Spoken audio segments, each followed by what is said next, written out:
मोहम्मद सल्लल्लाहु अलैहि वसल्लम की जो तालीम और टीचिंग और शिक्षण है वो सिर्फ मुसलमानों के लिए हितकारी और कल्याणकारी नहीं है, बल्कि समस्त मानव, पूरी इंसानियत के लिए, पूरी ह्यूमैनिटी के लिए है। इसका मैं कुछ सबूत आपको देना चाहता हूं।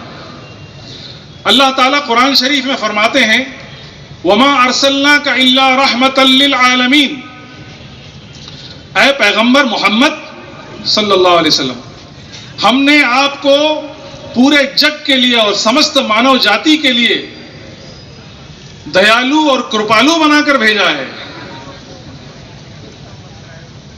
खुद पैगंबर सल्लल्लाहु अलैहि वसल्लम फरमाते हैं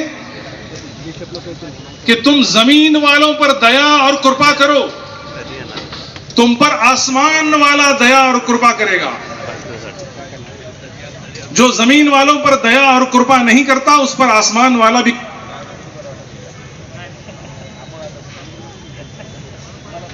एक वेश्या औरत, अपने जिस्म को बेचने वाली, उसने एक प्यासे कुत्ते को देखा, उसके ऊपर उसको दया आ गई, उसने उसको पानी पिलाया। पैगंबर साहब फरमाते हैं वो स्वर्ग में चली गई। और एक औरत थी जो नमाज पढ़ती थी, रोजा रखती थी, पूजा पाठ करती थी, लेकिन एक बिल्ली पाल रखी थी, उसको उसने भूखा मार दिया। पैगंबर साहब फरमाते हैं अल्लाह ताला ने उसको नरक में भेज दिया। जब जानवरों के साथ कृपा और दया करने पर इतना देते हैं तो इंसानों के साथ क्या मिलेगा? पैगंबर साहब फरमाते हैं कि वो मुसलमान ही नहीं, कौन मुसलमान नहीं, जो खुद पेट भर के खाना खाता है और उसका पड़ोसी भूखा सो जाता है। पैगंबर साहब ने फरमाया वो मुसलमान ही नहीं जो दूसरों को तकलीफ पहुंचाता है। अब इसमें आप देखिए पैगंबर साहब की शिक्षण में कहीं भी मुसलमान ये शब्द नहीं है, इंसान शब्द है। पड़ोसी किसी भी धर्म का हो, हिंदू हो, सिख हो, ईसाई हो, यहूदी हो, अगर वो भूखा सोता है तो पैगंबर साहब ने कहा कि वो पड़ोसी मुसलमान नहीं है जो खुद खाना खाता है। मैंने आपको पैगंबर साहब की इतनी हदीस सुनाई, आपने ये भी फरमाया कि पूरा जग और समस्त मानव जाति अल्लाह ताला का कुटुंब है, खानदान है, और अल्लाह ताला को वो मनुष्य, वो आदमी बहुत पसंद है जो उसके कुटुंब के साथ अच्छा बर्ताव करता है। कुटुंब में इंसान भी आ गए, मुसलमान भी आ गए, सिख ईसाई सभी धर्म के लोग आ गए। पैगंबर साहब की किसी शिक्षण में आपको ये नहीं मिलेगा। रमजान का रोजा गया, ईद हम मना रहे हैं, ईद का जश्न का ये है, इसका मतलब क्या है कि रोजा रखने की वजह से इंसान के अंदर एक प्रेम और एक सद्भावना सभी धर्म के प्रति पैदा होती है, वो दूसरों की मदद करने वाला बनता है।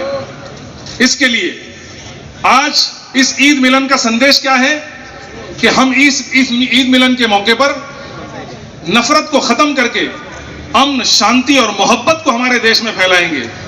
इतिहास के पन्ने पलटे कीजिए, आप मुझे एक देश ऐसा बताइए जिसने नफरत से आगे बढ़ा हो और नफरत से वो सुपर पावर हुआ हो। मोहब्बत से ही देश आगे बढ़ता है। इसलिए आज इस मौके पर हमारे बड़े लीडर यहां पर मौजूद हैं जो पूरे महाराष्ट्र को और देश को मोहब्बत के साथ लेकर चल रहे हैं। तो इस ईद के मिलन के मौके पर हम ये अज़म और इरादा लेते हैं कि हम प्यार मोहब्बत से सब मिलजुल करके इस देश को आगे बढ़ाएंगे। जैसे अंग्रेजों से हमने इस देश को आजाद किया था, सब धर्म वालों ने मिलकर जीता था, हम सब धर्म वाले मिलकर हमारे देश को आगे बढ़ाएंगे, मजबूत करेंगे।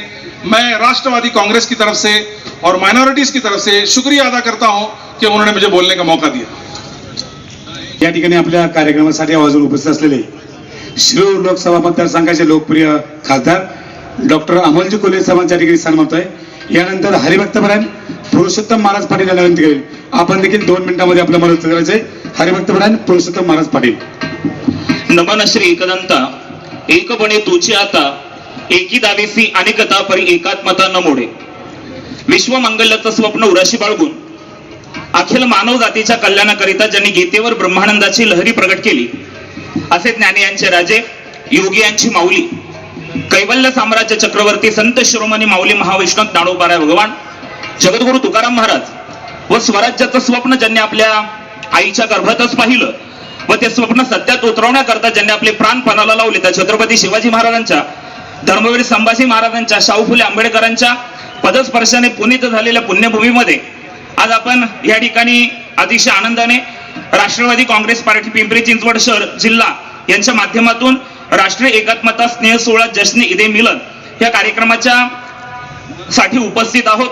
त्या निमित्ताने आपल्या भारत देशाचे लोकप्रिय नेते आदरणीय शरदचंद्रजी पवार साहेब या व्यासपीठाची श्रीमंती ज्यांच्या उपस्थितीमुळे वाढलेली आहे. खरं तर हा एक आनंद सोहळा आहे. व्यासपीठावर सर्व जाती धर्माची बंधू भगिनी या ठिकाणी उपस्थित आहेत आणि हा आनंद सोहळा माझ्या दृष्टीने मला वाटतो असं म्हणतात की आनंद एक उत्कट ईश्वरीय वरदान, आसमंत प्रफुल्लित करणारी एक दिव्य संवेदना, मन मोराच्या पिसाऱ्यातून जणू निळ्या घनश्यामाची अनुभूती, प्रत्येकाच्या जीवनात वाहणारा स्नेह झरा, पण त्याचा करावा लागतो सोहळा.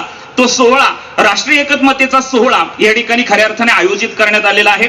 वारकरी संप्रदायाचं पाईक म्हणून या व्यासपीठावर उपस्थित राहण्याचं भाग्य मला प्राप्त झालं, ज्यांच्या माध्यमातून हे भाग्य मला प्राप्त झालं.